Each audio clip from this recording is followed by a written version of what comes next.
Good evening, everyone, and welcome back to GCPA Live. I'm Paul Pagano, one of the co-founders and executive director of Gateway Center for Performing Arts.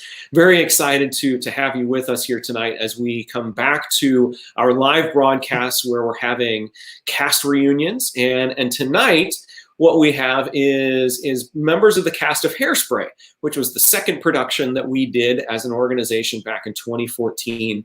And so we've got 5 of our cast members here tonight to talk about the story, the impact of the story, and how it still relates to what's going on in our world here today in 2020. So without further ado, let's go ahead and find out who's with us here tonight. So first we've got Bridget. Hi. How you doing, Bridget? Great to see you. You too. So tell everybody, Bridget, what role it was that you played in Hairspray. I played Tammy, so I was one of the council kids. I was the youngest of the council members. Yep, there you are. And we're going to get an opportunity to talk a little bit more about that, being one of the youngest council members and in the cast here. So we're so happy to have you with us here tonight. Thanks so much. Next up, we have Lawrence. Hi. Lawrence, how are you doing tonight? Pretty good. How are you? I am well. Thanks for asking. So Lawrence, tell everybody what role it was that you played in Hairspray. I was Dwayne in Hairspray. So a member of the group that only got to play on Negro Day, right? In terms of the Corny Collins show. Yeah, I think we called it the crew, so I'll just say the crew. There you go. So we're really excited to talk about what this story means, and particularly in regards to what that segregation looked like in 1962 Baltimore and how that played out in the story. So thanks so much for sharing your time with us tonight. Next up, we have Matthew. Hi. Hey, Matthew, how are you? I'm good. How are you, Paul? I am well. Thanks so much for asking. Tell everybody what role it was that you played. I was Link Larkin. I played Link Larkin. The heartthrob. I guess so, yeah. So Matthew, we're really glad to have you here tonight, getting an opportunity to look at, in addition to, what the story talks about in regards to segregation and desegregation and the civil rights movement. There were a lot of other messages that your character was a major part of in the story. So we're excited to hear your perspective and talk about that tonight. Thanks so much for being here. Thank you. Mm-hmm. Next up, we have Rebecca. Hi. Hey, Rebecca. Great to see you tonight. Thanks so much for coming out. Rebecca, if you would remind everybody what role it was that you played. I played Penny. So Penny, best friend to Tracy, and we're really excited to have you telling this story alongside Eli, who we're going to see here in just a minute, because Penny and Seaweed's story, of course, is a very important one from this story. So we're excited that you're here, and we look forward to hearing your thoughts. Thanks.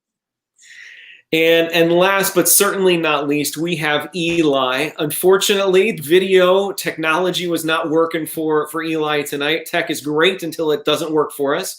But we do have his audio with us here tonight. So Eli, great to see you. How you doing tonight? Hello. So Eli, remind everybody what role it was that you played in Hairspray.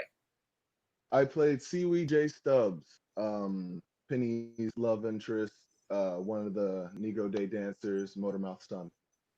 All right, excellent. And Eli, as mentioned just a moment ago, your Seaweed story and Penny's story is so important in regards to what was happening in the 1960s, and particularly the character of Seaweed has an even greater role in regards to education. And so we're going to have an opportunity to talk a little bit more about that here in a few minutes. So thanks so much for spending some time with us tonight. Of course. So Stephanie, if we could, let's bring everybody out of the dressing room here so that we can chat with everybody on screen. So first, let's start with Bridget. So aside from the minis ensemble that we had in Hairspray, you were one of the youngest cast members. So what was it like telling such an important story at such a young age? I feel like because I was so young, I didn't have a lot of opinions yet. And being involved in like telling the story just made me feel more like I wanted to advocate for Black Lives Matter and like be more of a progressive person and not just like sit in the background. And I feel like it was just a really big influence on the rest of my life, and it was really important. Yeah. So you mentioned, the fire, if you will, that it started in regards to your advocacy. Talk to us a little bit about that progression and how has that come from? I think you were in just the beginning of middle school at the time of Hairspray. Of course, now you're in high school. What was that progression for you that started here with Hairspray? Well, it was like, I think it was my second musical I've ever done, and I was still in elementary school, so just like getting to be in the arts was like a big step. And then there's just so much diversity. You learn so much just like being in the arts, and I feel like it just opened my eyes up to a whole different world that I hadn't like been exposed to yet, and it just made me feel like so much. Because I didn't know so much, I was learning, and that I wanted to become just much more like an advocate person, like, and do a lot of activism, because that's like a lot of what the arts is. Yeah. So Bridget, what you share there is so important for people to understand, is that as artists, we get to experience and really dig into stories and experiences that we may never have as individuals. But we're able to learn a lot based on those stories, and it can really open our mind to what is there. So the next one I'd like to do is move over to Lawrence. So Lawrence, Hairspray is set in 1962 in the middle of the civil rights movement. Baltimore, like St. Louis, has a storied past when it comes to race relations. So what does this story tell St. Louisans about racial equality? I think the story can tell us a lot about what we can be doing today in terms of where the civil rights movement currently is. Right now, it's really in our faces. It's very at the forefront with a lot of protesting and trying to keep people accountable for everything that's going on right now. And I know for me specifically, at the time, I remember you, Paul, giving us kind of like a talk through one of the protest things that we were going through while outside of rehearsals at school. We were organizing real world protests. So that was kind of the jumping off point for me, starting there and then realizing, well, advocacy and things that follow that aren't just protesting. There are other forms of it as well. So, yeah, and Lawrence, what you mentioned, because I want to put in context for those who are watching here tonight in regards to the timeline. So you mentioned organizing protests outside of the rehearsal hall while we're staging protests in the rehearsal hall. That in 2014, at the time that we were rehearsing Hairspray, there were protests going on because of Michael Brown's murder in Ferguson. And so this happened to be happening at the exact same time as civil unrest. It was happening right in our backyard, and so it carried just that much more weight. So now let's move on to Matthew, and let's talk about Link. So Link Larkin, the teenage heartthrob of the story, and while racial equality, civil rights are a prevailing theme in Hairspray, your character tells another story of acceptance through his falling in love with Tracy. So talk to us a little bit about Hairspray's message around breaking society's beauty stereotypes. Yeah, so I think Hairspray, like you said, it's not the main message I would say people probably walk away with, but it's definitely a nice one where that you see Link kind of transcend what's considered standard acceptance of beauty, and that's with Tracy. And I think it's interesting coming from Link too, because Link and even Amber, the character Link's dating at the beginning of the show and through much of the show, they're almost at kind of one polar end of the beauty standard. They're at the end where they're accepted, they have a lot of fans, everyone looks up to them, and then Tracy doesn't meet the societal standards of beauty. So I think it's interesting for Link throughout the show to really turn away from Amber after he sees the way she treats other people and open his heart up to Tracy. I think it's a really beautiful message, and I think it's one of the reasons that makes Hairspray so great.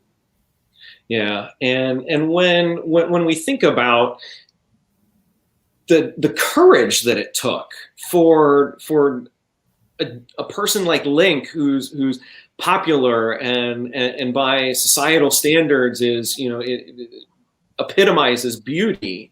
Talk a little bit about the courage that takes for a character. Because I know that you and I had conversations about that throughout the process.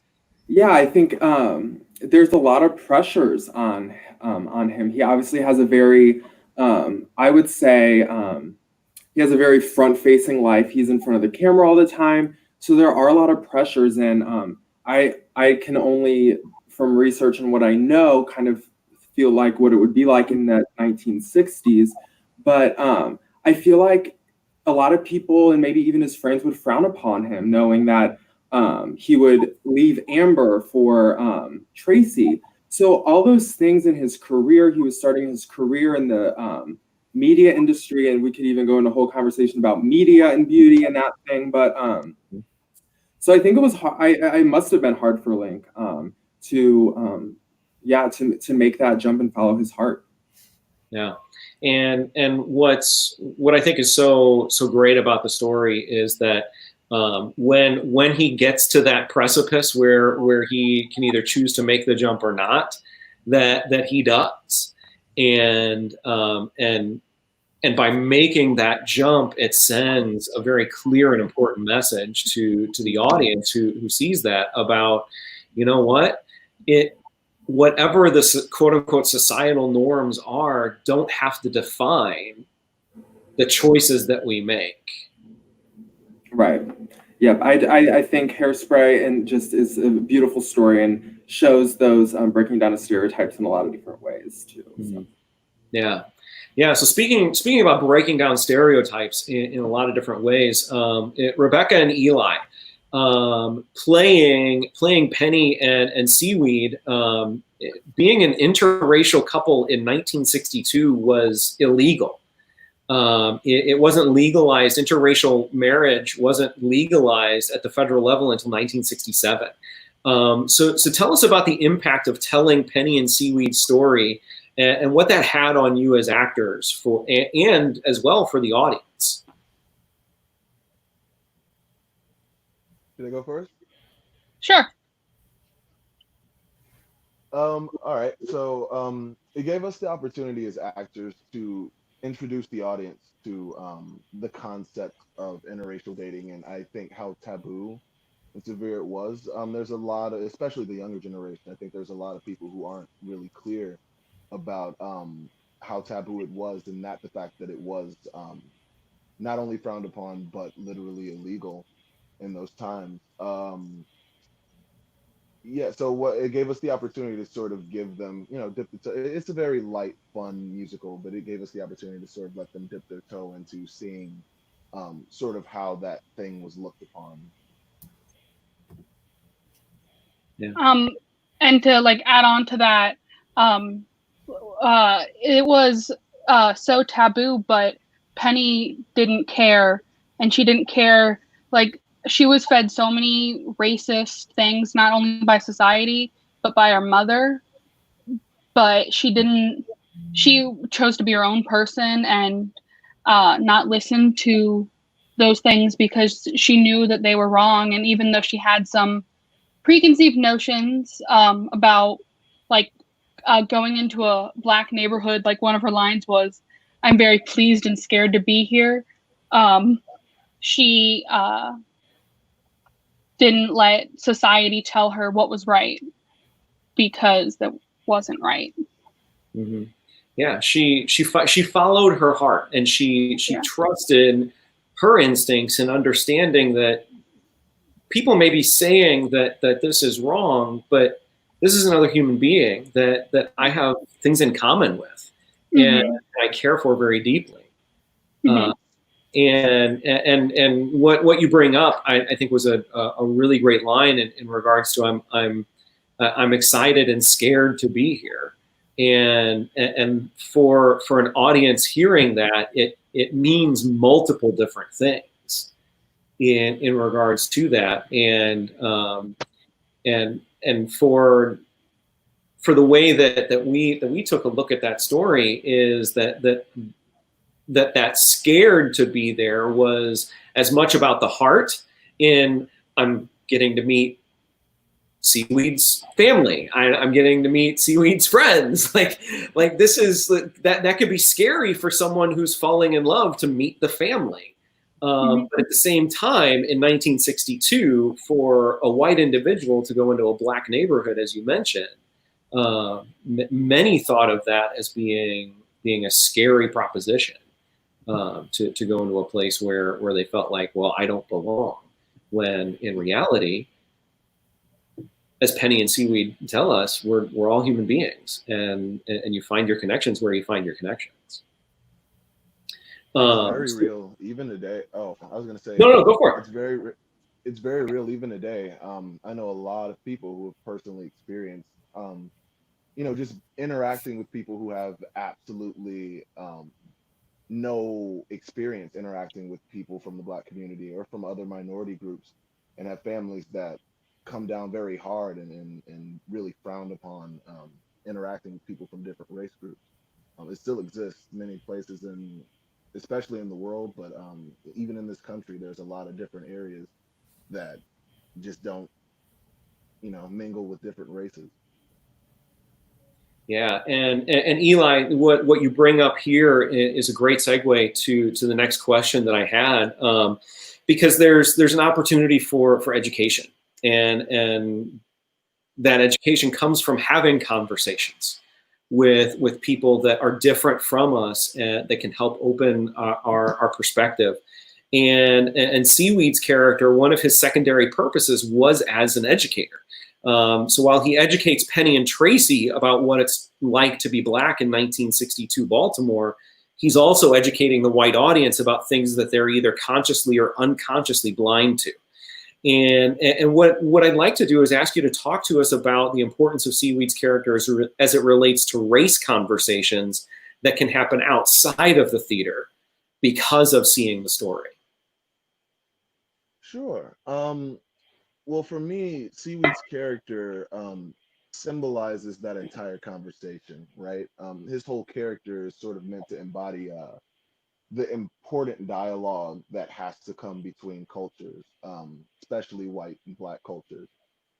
It's a difficult conversation to have, and many people are scared to do it. There's no more awkward conversation than the topic of race. I mean, I went to a really nice kind of high school, and I grew up in Ferguson.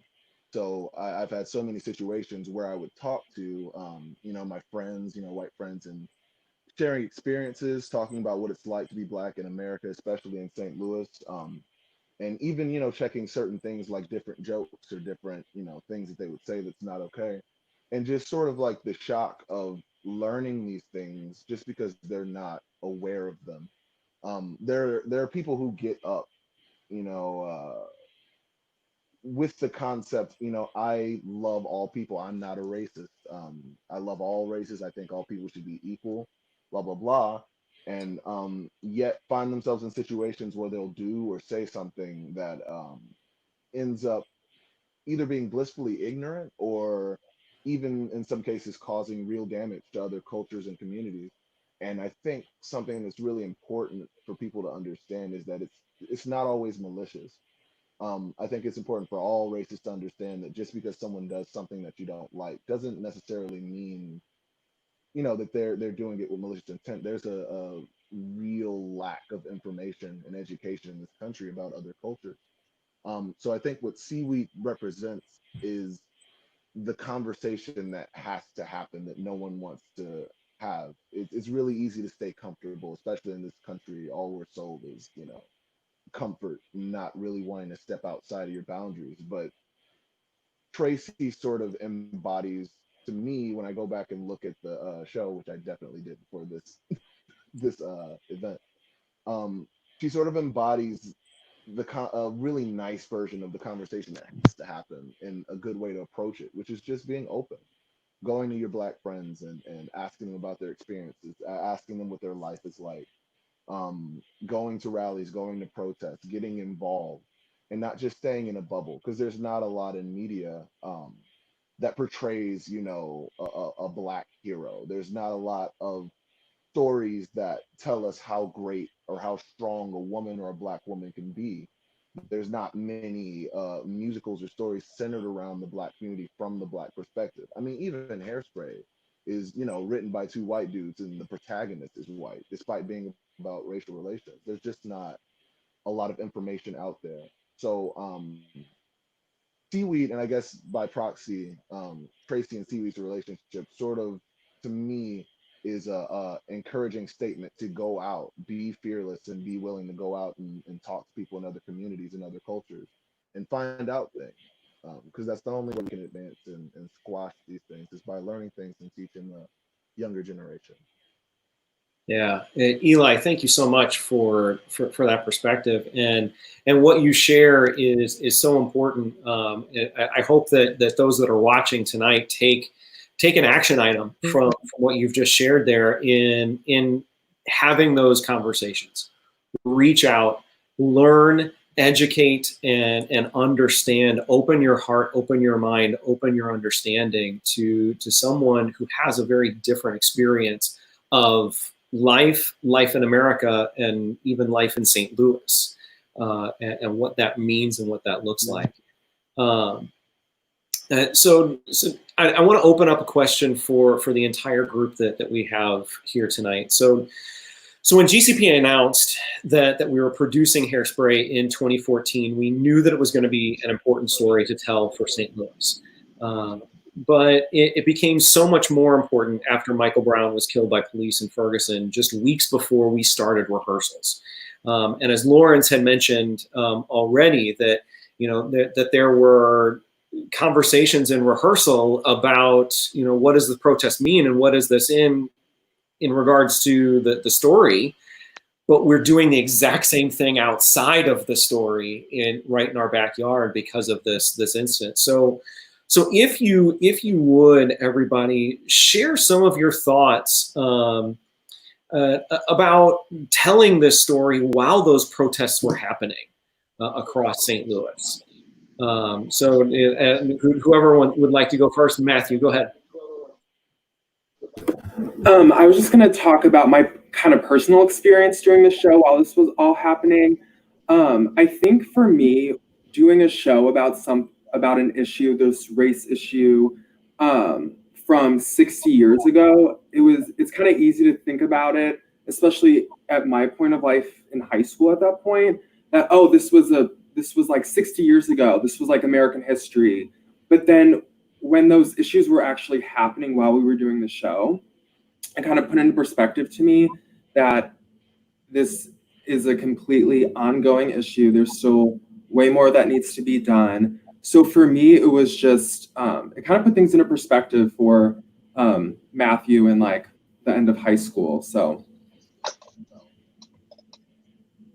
Yeah, it really does create a new meaning when what we're telling, even though it happened, like you said, like 60 years ago, is now all of a sudden happening again. Rebecca, how about yourself? So like also this is just my personal perspective. It's different for everyone. But even before this, I feel like I was blissfully ignorant about the things that the Black community was still facing today. And like Matt, I thought this was like history. It's a great story to tell. And like I went to a high school that was diverse, but like it was still very centered on like the white students' experience. And as a Latinx individual, I spent so much time trying to assimilate so I could fit in with those white students. And then this tragedy happened with Mike Brown, and I learned so much about what the Black community was still facing today and how wrong I was about what was still going on. And I also think it's just so important to tell these stories, and it really showed me how impactful the arts could be for telling the stories of people who don't get to have their stories told. Like, even though the show was written by two white men, it was something that a lot of us not like who weren't Black hadn't experienced before. And for a lot of us, it was our first exposure to what was really going on in the world. And I think that was a really important thing for all of us to experience. Yeah, and Rebecca, what you share at the beginning of what you were just talking about in regards to what it really instigated for you in regards to further education and opening a deeper understanding about what the experience of our Black community living in America looked like. I will share that it did for me as well. You use the term blissfully ignorant, and I think that that for me personally, it almost went to a privilege that I have as a white man to not have to think about race. And so as that was going on, and and you mentioned, each one of us has our own journey and our own perspective as we're moving towards what today in 2020 we now know as anti-racism. That really started something for me personally too. In what does my education look like? How am I re-educating myself? How am I understanding where my experience is so vastly different? And then trying to do what we can by using the unearned privilege that I have as a white man in order to magnify the voices of the Black and the non-Black people of color whose voices have been ignored. And that's a journey for all of us, like you mentioned. So Bridget, what are some of your thoughts? Yeah, I think, well, because I was just so young, I also thought it was just like in the past, like this is just a story we're telling. And then when it happened, I remember changing rehearsal space, and we moved to Kirkwood, and I don't remember who it was, but someone was telling, I think they lived in Ferguson, they were telling a group of people like what the protests were like and what was like living there. And I was in the room, and I just was so like stunned because I had never heard anything like that before. And I think it was just really interesting to me because I am white. Like, I've never experienced anything. I never will experience anything like that. And it was just, it allowed me to like really just see the world differently and know that like this is still an issue. Mm-hmm. Yeah, and what you share, I remember that rehearsal very well, and what you talk about is, and the reason that we moved the rehearsal, because normally we would rehearse in Tower Grove at that time, but we knew there were going to be protests that were going to be in the Tower Grove neighborhood, and we as an organization, we knew that we needed that rehearsal time because it was the week before Tech. But we also wanted to make sure that we could keep all of you safe because we didn't know what those protests were going to look like. But it gave us that opportunity. I remember that conversation and having people share about their experience living in Ferguson and sharing what that really looked like. What does their neighborhood look like right now? And that opened a lot of eyes that evening. Eli. Yes, sir. Well, there's a couple answers that I can give, right? And I think the honest one is probably the best one. I think if you'd asked me while I was still in high school and doing the production, I probably would have a more muted, polite answer. But realistically, when I was doing the performance with everyone, especially with the Mike Brown stuff going on, as a black man, there was a lot that just kind of wished that there was more, that it was grittier, that they were telling the real story. Um, and who knows how possible that would be for like a romantic comedy musical, or even if that would have scanned, if that would have allowed the Broadway musical to do as well as it did. But when you go out and you experience, especially as a black man in St. Louis, I and all the people that I know and any black person in America can tell you that, like, it's not really fun, happy dancing like it is in Hairspray. And I love Hairspray. It's a great musical, but I'd be lying if I said that it didn't leave kind of a weird taste in my mouth to be dancing and singing like the issue wasn't really that serious. And I have a problem with a lot of musicals like this. Ragtime, Memphis. There always seems to be a situation where they go to a protest and they go to a jail for like a night, or they get into a fight, or for like in Ragtime, someone dies, but it's a misunderstanding, it's an accident. There's not really a lot of media in general that portrays the harsh reality of what it's really like to experience life as a black man in America. Like in real life, in that protest, those protesters are shot with rubber bullets and arrested by people in unmarked vans and attacked, because that's what's going on in the world today. I think part of the significance of George Floyd, and George Floyd at this point is something that's been beaten to death, but I think that it's a good thing that it is, because it's so important. A lot of people misconstrue it as a one-off thing, something that just happened and it's horrible, and that's why people are reacting. When in reality, this has been it surprised nobody in the black community. This is something that happens on a day-to-day basis. But finally, we as a country got to see it for real. We got to, in unity, view really what's happening. Oh, really? They had their knee on a man's neck in public in broad daylight and strangled him to death. Like, that's real and that's common. And it's kind of hard to know that um and participate in a muted version. That being said, I love Hairspray. It's a great musical. It's fantastic for what it is, and I definitely love the intention. um there's nothing wrong with people from different cultures making pieces of media like this to contribute in a positive manner to the black struggle. But I think black people have always been the loudest people without a voice in this country. And it's I just wish that there was more pieces of media, that there were more pieces of media that really told the real story, so that things like George Floyd weren't such a shock, so that people weren't really surprised when Mike Brown happened.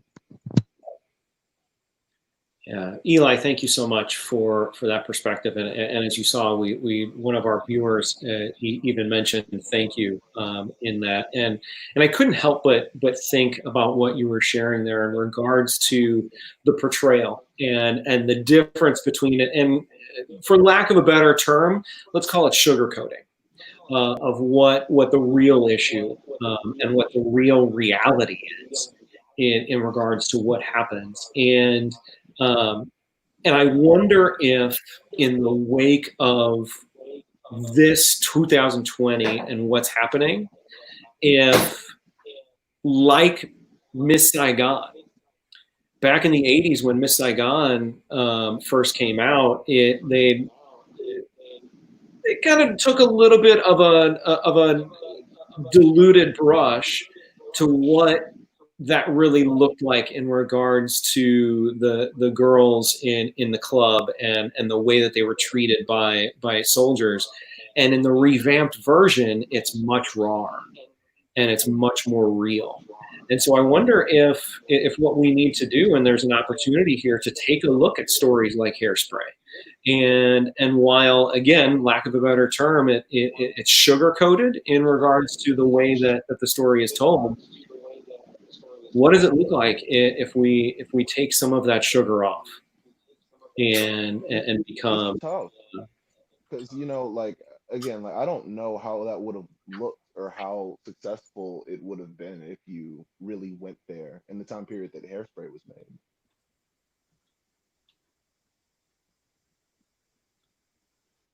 Yeah, I'm sorry, I didn't hear all of your question or all of your statement. Do you mind restating that for me, please?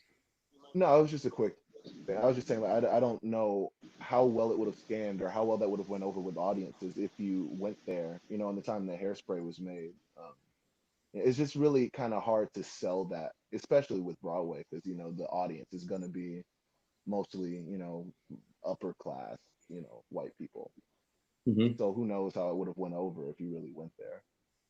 Yeah, and that's a great point. And I think that that where we are now, we have an opportunity to take a look at what is the acceptance of raw stories and more true to life stories.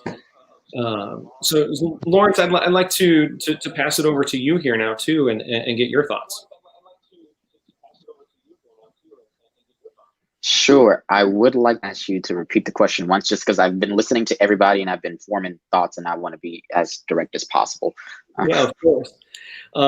So in the wake of Michael Brown's murder in Ferguson, what were some of your thoughts as we told the story while those protests were happening in St. Louis?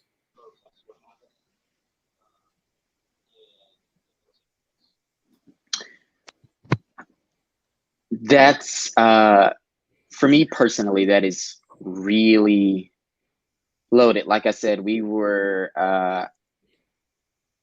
I was a person that was out on the ground doing a lot of protesting in the real world at the time. And now that I kind of look back on that, it's always very confusing to me in my very specific ideologies that I hold. What I think I really took out of Hairspray is that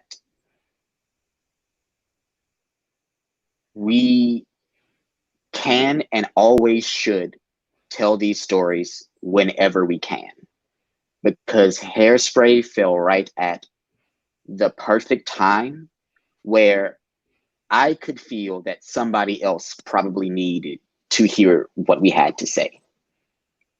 And I always kind of get a little bit emotional when I go deeper into it.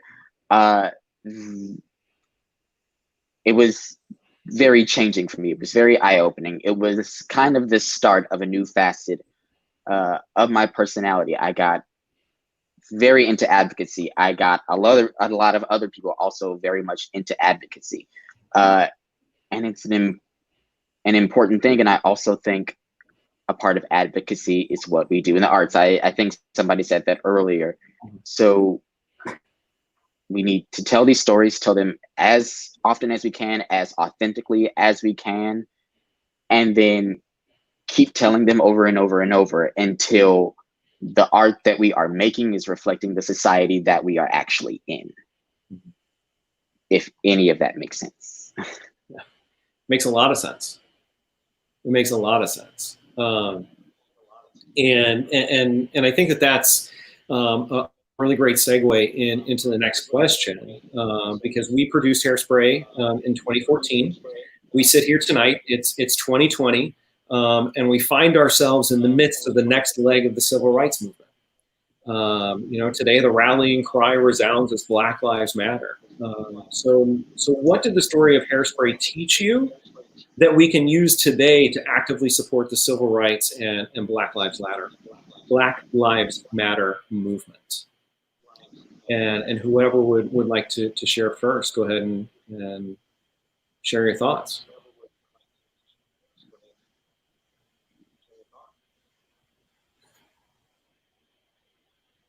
Go ahead, Lawrence. Okay, so I think the most important lesson that we can probably learn from Hairspray, which is a message that I'm trying very hard to also spread, is uh, Black Lives Matter, but more importantly than that, all Black lives matter.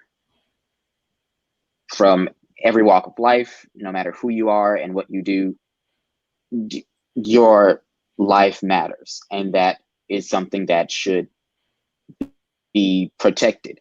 And going along with that, not just Black people, any person of color, we need to be protected. We need to be represented. We need to hold people accountable for the things that we do. We need to hold ourselves accountable for the things that we do as well. Just,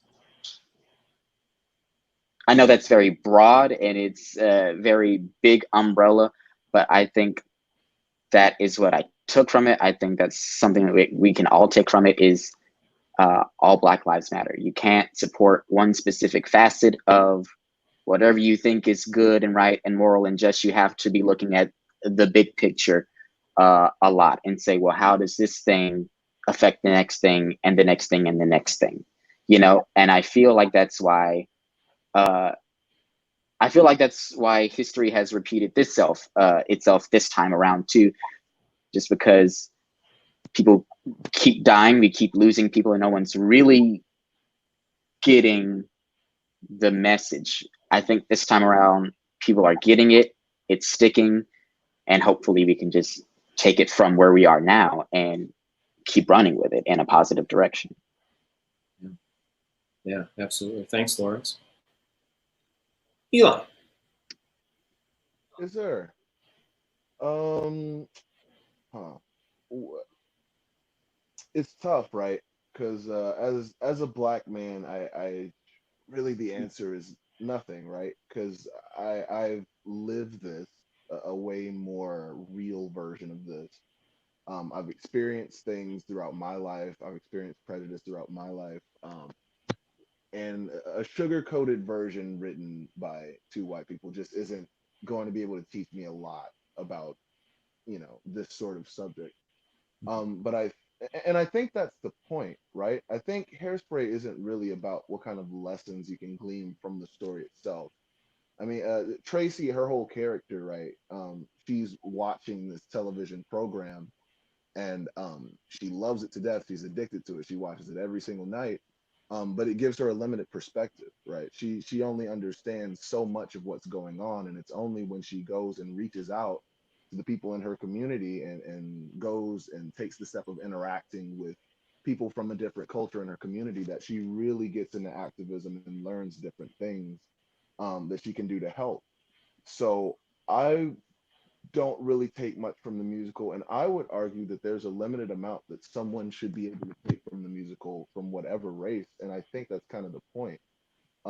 Don't turn to media for your understanding and your conception of other cultures and races and minority groups, wherever you're from, Native American, Black, Hispanic, any culture you don't understand, your first concept should not be from musicals. It shouldn't be from television. It shouldn't be from the internet. Go out, ask people about their experiences, get involved. Now more than ever, man, it's so important. I mean, it's a change is happening in the country right now, and there's no better time to educate yourself. All the information is out there. All the history is documented. So I think the very last thing that we should be doing is turning to Hairspray for lessons in Black culture and how racial tensions arise and how to deal with them. And I think even Hairspray kind of knows that. Yeah, and Eli, it's what you share is really important to reemphasize, is that media shouldn't be our end all in regards to the education. It may be an instigation to ask more questions and dig in and have those conversations, but it definitely shouldn't be the end all and the only source of information that we get. Yeah, Bridget. I feel like the Black Lives Matter movements from 2014 like to now has just like expanded. Like I know so many people who go out and are like activists and are advocating for Black Lives Matter that in 2014 probably wouldn't have. And I feel like it's just more of a time to be open and make a difference than it was back then. And like I'm older now, so like I understand so much more than I did in 5th grade. So I feel like it's a different time for me and it's a different time for everyone. And I feel like people are finally understanding that it's all still there. Yeah, thanks, Bridget. Rebecca. So I kind of touched on this before, but it and kind of also off of what Eli said, we need to see more, since Hairspray was so sugar coated and was written from a white perspective. We need to see more stories everywhere about people of color by people of color. Like something super interesting is that the casting team at MTI, Musical Theater International, they, up until right after George Floyd died, when there was an outcry from people of color in the theater industry, they allowed they allowed people to put on productions without any Black people in the show, which completely erases the whole point of the story. But the white creators of the show did not see a problem with that. And if we look at the statistics of what was supposed to open up on Broadway this season, it might be a little bit off, but the only two plays written by Black men were Slave Play and A Soldier's Play, which was a revival. And the only musical that had a Black person on the creative team, like the writing or composing, was Tina Turner the musical. And it was, and then so there are stories being told, but they're sugar coated, and we don't get a full perspective of what it's like for people. And we white people, like, and other non-Black people see these stories and are like, oh, but we don't get a full perspective, and with that we can't advocate and be allies. So I just think it's really important that Black people and other people of color are able to tell their stories and talk about what it's like to be in America. Yeah, Rebecca, that's a really great point, and I hope that, because I've been following what's been going on in New York and Broadway, just as you have here, and I'm hoping that there will be change. And I think it's important for us as artists ourselves to continue to push for that change. So thank you so much for sharing that perspective and keeping everybody focused on that as well. Matthew. Yeah, so I think Hairspray teaches us that that people of privilege, and in this instance, racial privilege, they need to take responsibility and learn more. You see in Hairspray, Tracy actually starts engaging with the community that she's not as familiar with, and so I think it really teaches us that it's the responsibility of us to get involved. It shouldn't be people like Black people telling everyone else that they matter. It needs to be everyone else advocating for them.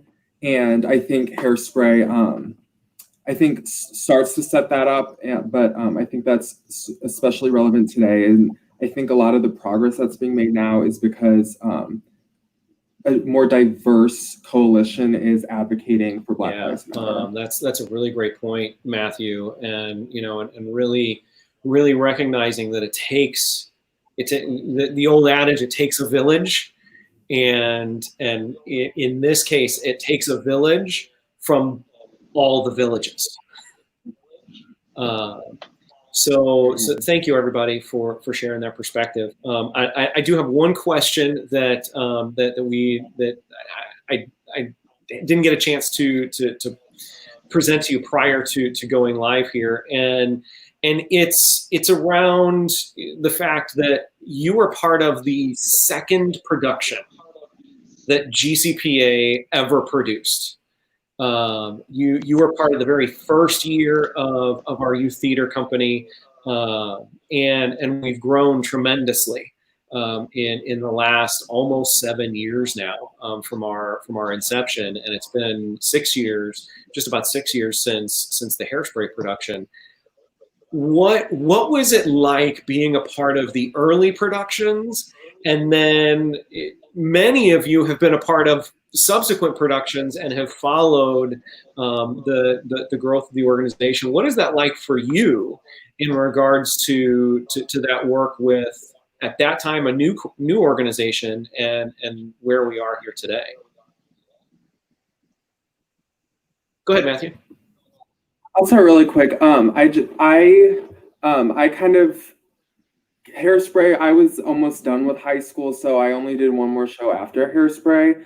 So I kind of was able to participate at the very beginning and then just watch from the background as y'all have grown. And I just wanted to say congratulations. It's been really just great to watch, like I know it's been a while ago now, but the new building and all the exciting new things that are happening. So from my perspective, it's just been great to watch. I wish I could have been more of an active part of it, but I was too old. But yeah, just congratulations, and it's just been really exciting to watch y'all do more exciting well, thank things. you, and know that just because you graduated doesn't mean that you've left the family. You're still part of the family. I know, I just can't get up on the stage and have a fun character anymore, but that's okay. Rebecca. So, alumni show. I am almost 22 years old, and I have known Stephanie, Paul, and Lori, and Ashley since I was around 10 or 11 from stages. So makes me feel really old. But makes you feel old.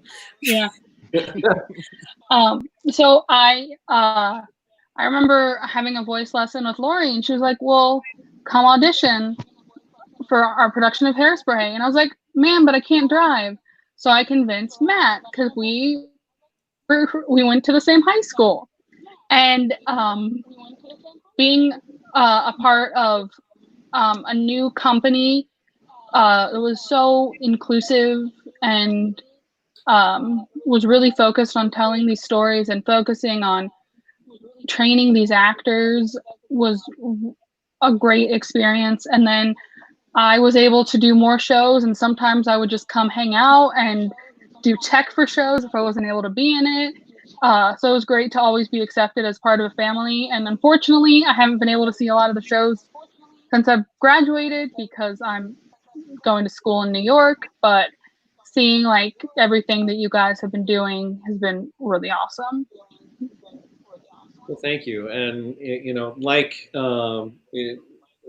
we've had conversation, it's always great to see, you and Matthew and Eli and Lawrence, who have already graduated, and see where your story has continued, and the paths that are in front of you, and the growth that you've made just as human beings. Forget the artist part, just the human beings part. It's just been a lot of fun for us to watch. And we're grateful to be a part of your story as you've been a part of ours. Bridget. I feel like GCPA, because I did the first ever workshop that you guys did, mm-hmm. and you were like, "Come do Hairspray." So I did, and I'm just so happy that I did, because I've learned so much. I remember in West Side Story we had a whole day just learning about bullying, and that was just like, I feel like I've learned so much more than I learned in school being with GCPA, and I hope I can do more shows before I graduate. So I hope so too. For those who didn't maybe see Crazy for You, Bridget was using her remarkable skills to tap dance on point as well. So we've seen you from Hairspray in middle school to using your skills in a much different way as Yeah. you go. Eli. Yes. So, genuinely, GCPA was the first thing that I did outside of school theater, and really probably outside of just anything musical in general. I had no idea that, like, I'm learning today that it was your guys' second production as a company. Because I had real nerves, man, going in and doing the audition. I was really scared, and then when I finally got the part, like, I went to my teacher Leanne. I was just like, I got the part, all this, and I was super excited. And you guys, Paul, Lori, Stephanie, you guys were so inviting and so welcoming, and made such an effort to make everything a teachable moment. And since then, I got to go to Berkeley, and I'm in New York now. Rebecca, when I'm back in a couple months, we definitely need to link up. And I got to do all these cool things, and it is due in absolutely no small part to the fact that the first time I got to step outside and do something outside of my little comfort zone in my own school, you guys made it such a great experience, and so many great things happened as a result of it. So I wanted to send you guys a sincere thank you. And it's so great to see how you guys have grown as a company. I feel honored to have been a part, even if it was just a small part in something in your little second production. I'm so happy and proud of you guys as, someone who got to learn from you. And I can't wait to see what you guys do next. Don't tempt me with an alumni show, because I'll be there. We will definitely keep you and all of our alums in the loop when we get that next alumni show going. And as Stephanie just put on the screen here, Eli, we not only were we excited to get to work with you during this process, we were also excited that others in the community recognized you for the work that you did in telling Seaweed's story. And for those of you who are unfamiliar, AFL is Arts for Life, and at the Arts for Life Best Performance Awards, Eli won. I think it was Best Leading Actor in a musical. I forget whether it was leading or supporting. It regardless of what it was, should have been leading if it wasn't leading. But the categories are. I'm looking at it right now. I got it in my room. I was so Yeah. happy about that. Really, it gave me a lot of confidence. It gave me the confidence to be able to move forward and to do some of the stuff that I got to do afterwards. So thank you guys so much for giving me the opportunity. Well, you're welcome. What does it say on there? Is it leading or supporting? Oh, let me see. It says Best Performance Award, Best Youth Supporting Actor. Supporting actor. Okay. So that just goes to judging, categories of the different characters. But you were very worthy of that recognition. So congratulations, Lawrence. Oh boy. I think everybody kind of knows that I have like a really, really soft spot for GCPA. You always see me lurking around corners and popping my head up here and there whenever I can, as often as I can. As a person who has performed with you, has worked for you, has just done just about everything under the sun I can possibly do with GCPA, I can't say in words how proud I am to be a part of this community and a part of this family that I can feel that we've really built and solidified. Like, it's GCPA is kind of like its own stamp in the community now, which makes me really excited because I know you guys gave so much to me to shape me as a performer, as a human, as anything that I can possibly be. You guys have always pushed me to go for it and go beyond in every possible thing. The last show that I worked with you guys on, I was literally bawling in tears as we started the show. It's a whole thing, So GCPA is always going to be my second home, always. Well, and we're that split. You remember that split? Oh yeah. You could still do the splits, can't you? On a good day.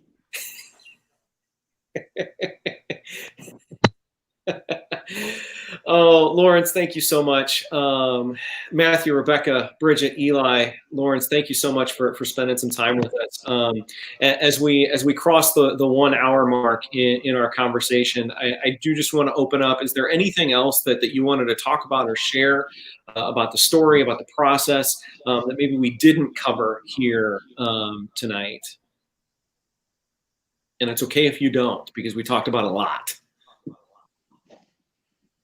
Support Black Lives Matter. It's real. It's happening. Real change is happening outside. We need all the help that we can get. Seriously, this is one of the last moments in history where people like me and people of all different colors and credences can finally feel at home in America. And anything you can do to help, whether it be donate, contribute, protest, anything you're comfortable with, it helps. Yeah, Eli, I know I speak for not only myself, but the entire GCPA team when I say that we are absolutely actively joining that movement in regards to Black Lives Matter and giving a voice to our Black community here in St. Louis. And very specifically, I want to let everybody know that in our future live streams here, where we have reunions of casts, we're going to be featuring one of our alumni who's an entrepreneur himself. His name is Marquise Powell, and he has started a company. It's called Direct Black. And he's going to be with us on Thursday evening to talk to us about what this business is. I'll give you a little bit of a precursor, but what it does help us to understand is how many Black-owned businesses we have in the St. Louis community, and gives a highlight to find those businesses so that we can support those businesses. Marquise is going to be able to give a much better rundown and understanding of what his business is and what he's trying to do for the community on Thursday. But we're going to take time at the beginning of each one of our live streams for Marquise to highlight the different businesses that are Black owned in St. Louis, so that we can hopefully not only become aware, but then hopefully also patron those establishments here in our community. So everybody, thank you so much for spending some time with us tonight. It was great to see you. It was great to see everybody at home, and we look forward to seeing you again here real soon. Good night, everybody.